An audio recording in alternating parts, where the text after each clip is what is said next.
penggabungan alat, menentukan desain variabelnya. Nah, pada pertemuan ini dan selanjutnya kita akan belajar optimasi.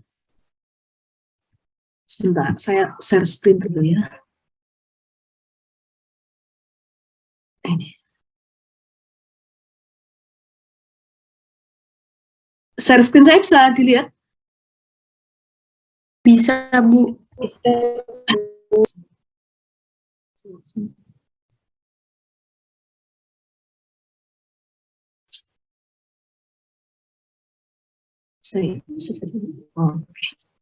Nah, optimasi ya.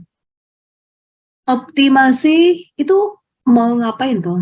Saya kira belajar di ini ya, di numerik sudah ya optimasi. Tapi mungkin nanti nggak tahu yang kalau di ASTK itu diajarkan optimasi Lagrange, Kontakar, sama simplex gitu. Nanti apakah itu di numerik sudah belum? Saya juga perlu tahu sih. Maksudnya biar nanti kalau misalnya sama-sama sudah diajarkan, berarti harus ada evaluasi. Evaluasi apa namanya? Evaluasi materi supaya biar nggak tumpukan gitu.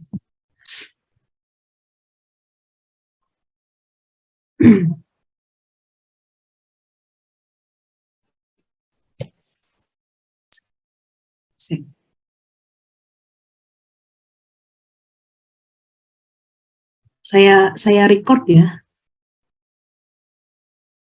Kok mana ya? Susah sekali ini. Oh. Record. Oke. Recording in progress.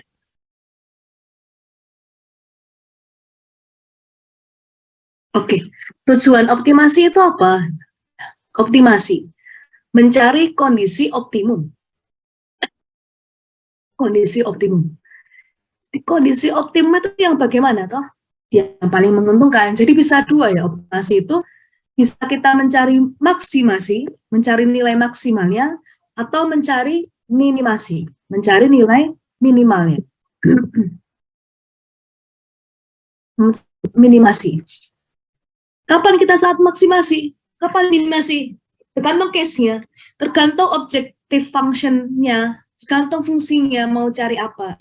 Kalau mau cari cost ya berarti diminimasi supaya mendapatkan cost yang terkecil. Tapi kalau kita mau mendapatkan produk ya dimaksimasi supaya mendapatkan produk maksimal. Gitu. Jadi tergantung case-nya ya, kapan itu mau dicari maksimasi atau kapan mau dicari minimasi. Ada dua intinya ya, yang penting kondisi optimum, yang paling menguntungkan. Nah, nanti kita belajar dengan satu variabel atau satu peubah bebas dan beberapa variabel bebas. Artinya lebih dari satu variabel bebas ya. Nah, ini contohnya. Persamaan dengan satu peubah bebas atau satu variabel satunya. Y sama dengan fx. Y di sini adalah apa? Objective function. Objective function itu adalah yang mau kita optimasi ya. Objective function. Objective function. X-nya adalah apa? Berarti variabelnya kan, variabel.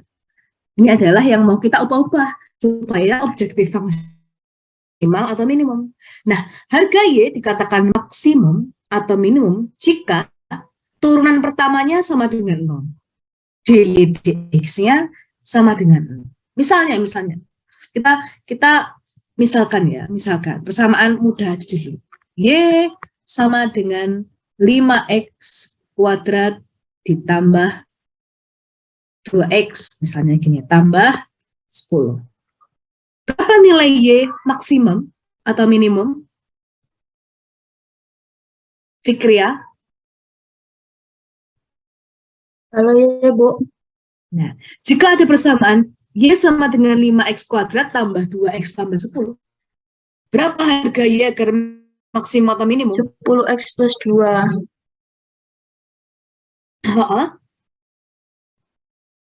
10x berarti dy dx-nya ya. dy dx-nya turunan pertamanya harus sama dengan 0. Berarti turunan 5x kuadrat tambah 2x plus 10 berapa, Fikria? 10x plus 2, Ibu. 10x plus 2 sama dengan? Sama dengan 0. di 10X sama dengan min 2. Sehingga X diperoleh min 2/10 atau min 1/5. Itu ya. Ini jika dengan 1 mau ubah bebas. Nah, paham ya? Turunan pertamanya sama dengan 0. Nah, bagaimana jika lebih dari satu variabel? Contohnya di sini. Ada Y sama dengan fungsi X1, X2, titik-titik itu artinya X3, X4 gitu ya, hingga Xn. Nah, nilai maksimum itu bisa diperoleh jika turunannya terhadap masing-masing variabelnya sama dengan 0. Berarti dx1 sama dengan 0, dx2 sama dengan 0, dx hingga xn sama dengan 0. Nanti di sini kita bisa menyelesaikannya dengan ini, metode Lagrange. Lanjutkan dulu ya. Nah, ini metode Lagrange. Untuk beberapa variabel. Contohnya ya, Y sama dengan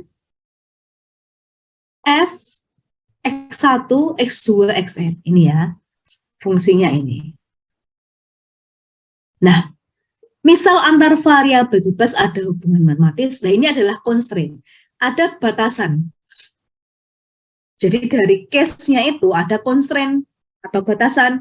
Constraint-nya adalah G, X1, X2 hingga Xn. Atau fungsi 2, G2, fungsi X1, X2 hingga Xn. Bagaimana cara menyelesaikannya?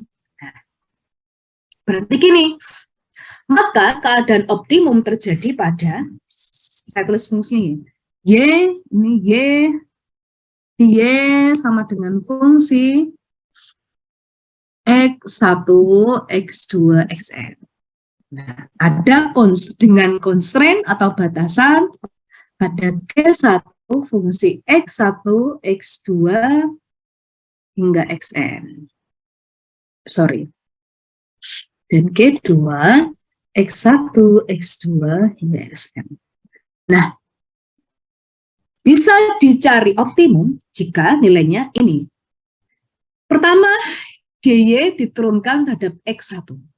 X1 semua dulu, dy X1, dx1. Ditambah alfa, beta adalah konstanta ya. Jadi kalau constraint-nya 2, ada G1, G2 di sini, nanti ada A2 konstanta. Kalau 3, G1, G2, G3 tambah gamma, berarti ada 3 konstanta. Nah ini contohnya ada 2 constraint, sehingga dy dx1 ditambah alfa, dg1-nya diturunkan terhadap x1 dulu, ditambah dengan beta diturunkan, beta dikali jg2 diturunkan terhadap dx1. Nah, ada x2, variabel x2, sehingga ditambah lagi persamaan kedua, dy tambah dx2 ditambah alfa, dg1 diturunkan terhadap x2, ditambah beta diturunkan terhadap, beta dikali dg2 diturunkan terhadap x2, x2 sama dengan 0. Dan seterusnya, hingga variabel xn. Jadi, kalau ada 4 variabel, 1, 2, 3, 4, artinya nanti ada berapa? Ada 1, 2, 3, 4. Ya. Misalnya ada x1, x2, x3, x4. Berarti yang pertama, semua diturunkan terhadap x1. Yang kedua, semua diturunkan terhadap x2. Yang ketiga, semua diturunkan terhadap X3. Yang keempat, semua diturunkan terhadap X4. Nah, constraint-nya, kalau constraint, nanti ngaruhnya di mana, Bu? Ngaruhnya di nilai konstanta ini. Ada 3 constraint, berarti ada alfa, beta, nanti ada tambah ini. Misalnya ada 3 di sini ya, ada 3 constraint, G3. X1, X2, Xn. Berarti nanti ditambah di sini, ditambah gamma DG3 diturunkan terhadap DX1. Yang bawah juga berarti ditambah gamma dg3 diturunkan terhadap dx2. Sampai sini paham? Nanti mungkin di contohnya ya. Ada pertanyaan dulu nggak?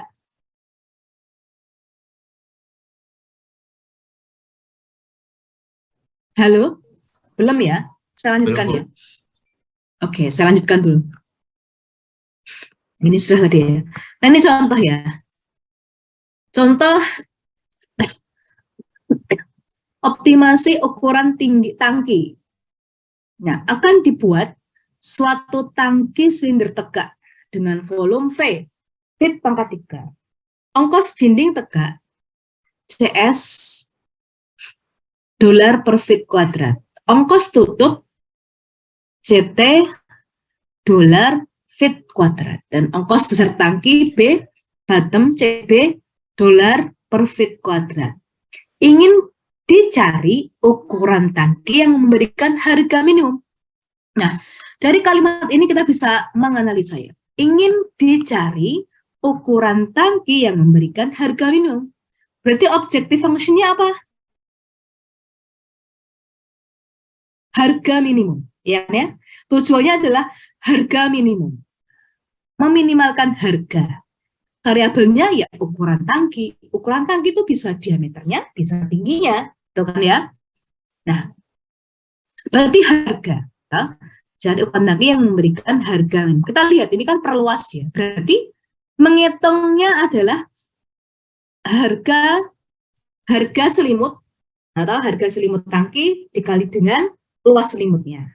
Kemudian luas alas dikali dengan harga alasnya. Luas tutup dikali dengan luas tutup dikali dengan harga tutupnya. Seperti ini. Nah, ini tangki. Nah, saya gambarkan ya. Nah berarti cost-nya, saya tulis di sini ya. Cost total adalah apa? Cost dari luas apa? Luas selimut kan? Luas selimut ditambah cost dari luas tutup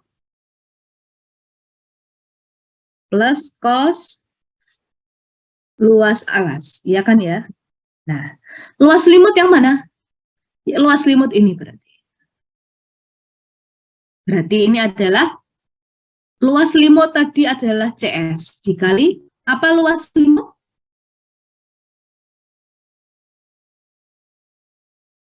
Apa luas selimut? Selimut tangki.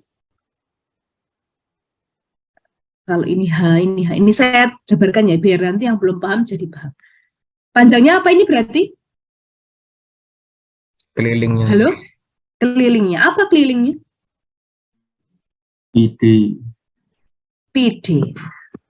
Ini mungkin, ini ya, kadang sepele ya, seperti ini. Mungkin pas di kelas, oh loh, luas selimut silinder aja ditanyakan. Tapi nanti waktu pendadaran ya, mahasiswa itu, luas transfer panas, mas, luas selimutnya apa? Bingung gitu. Jadi, kadang saya gambar biar paham. Jadi nanti kalau di selanjutnya tuh paham gitu loh. PD, bener ya? Berarti ini ya, CS dikali PDH. PDH. Terus ditambah cost tutup, CT. Kan dolar per feet kuadrat. Dikali luas tutup berarti apa? Luas tutup apa?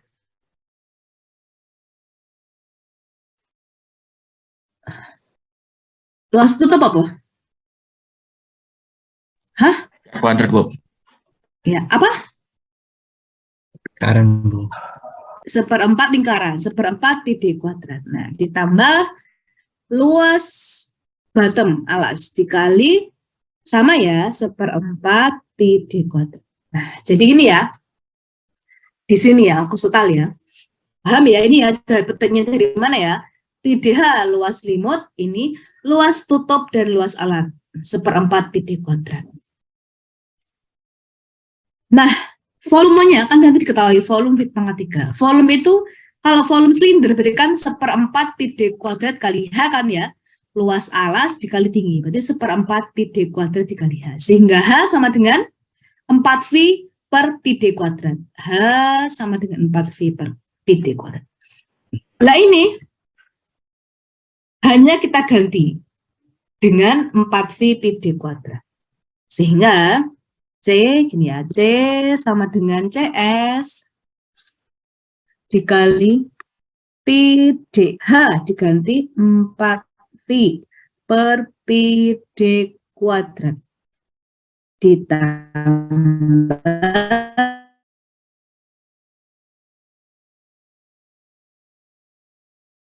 B